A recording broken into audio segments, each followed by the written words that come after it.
Buenos días a todos y a todas. Buenos días, Julio, ¿cómo estás? Bueno, estamos nuevamente en nuestro bloque Hacernos Mejor, en este programa que se llama Día a Día, y la idea de que estemos y que nos encontremos acá siempre es para reflexionar un poco acerca de las cosas que nos atraviesan. Hoy vamos a hablar de los sentidos. ¿Cuáles son los sentidos que prevalecen en nuestra sociedad? ¿Y qué implica eso? El sentido que más prevalece en nuestra sociedad hoy es la vista. La vista, debido justamente a la proliferación de pantallas que existen por todos lados, porque no son solamente la televisión y el celular.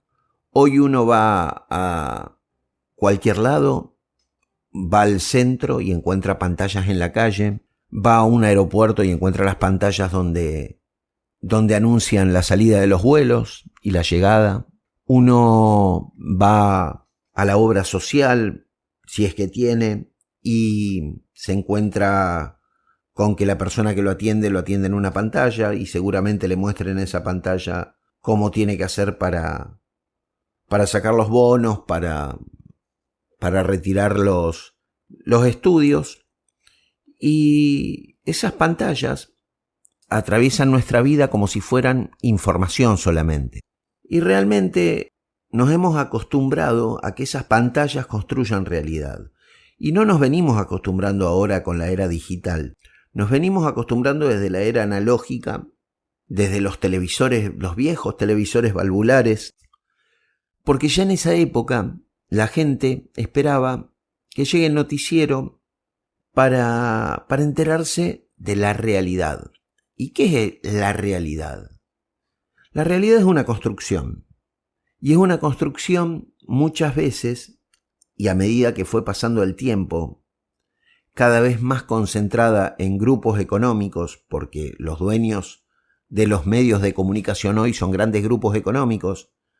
Ni siquiera son grupos económicos como eran cuando arrancó en los 60, 70, que eran emprendedores, gente que tenía una pequeña empresa y que se dedicó a la radiodifusión y a la televisión.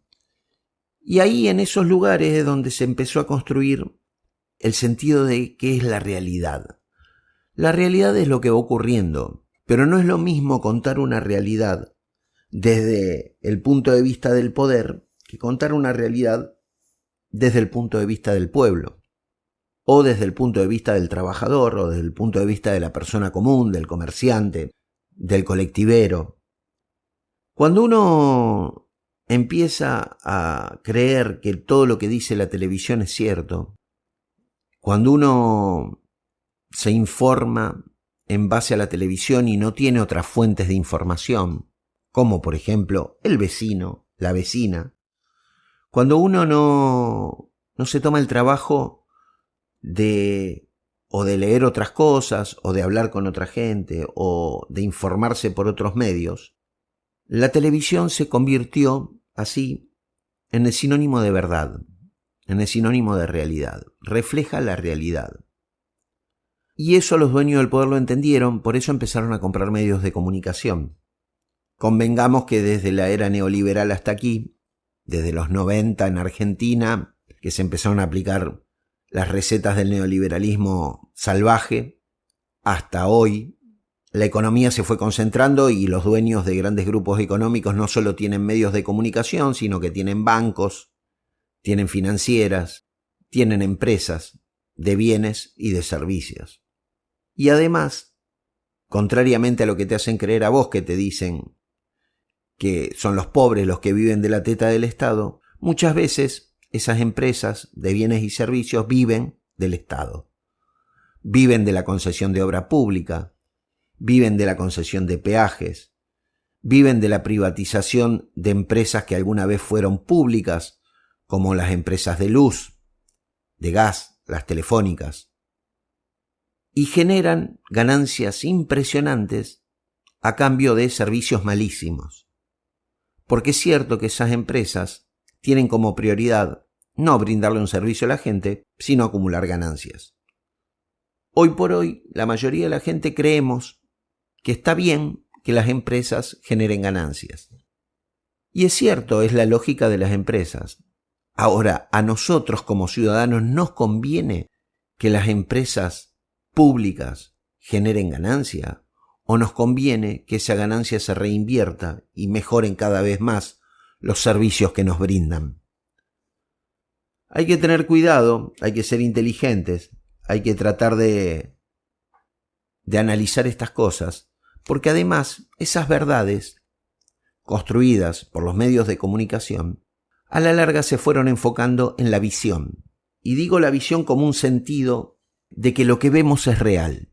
Muchas veces en la pantalla lo que vemos está armado, muchas veces son ficciones, muchas veces son puestas en escena en las cuales nos quieren hacer creer otra cosa. ¿Y qué es lo que nos quieren hacer creer generalmente? Nos quieren hacer creer que el poder real, primero nos quieren hacer creer que la importancia de todo está en el dinero. Que uno triunfa o fracasa en la vida si tiene o no tiene dinero, no importa el modo en que lo consigamos. Y eso es un quiebre muy grande con la ética que tenían nuestros padres, que nos han enseñado nuestros abuelos, de que la palabra vale, de que la confianza es importante, de que hay cosas mucho, mucho más importantes que el dinero, los afectos, la familia, los amigos, la sociedad. Y nos han enfocado en el individuo.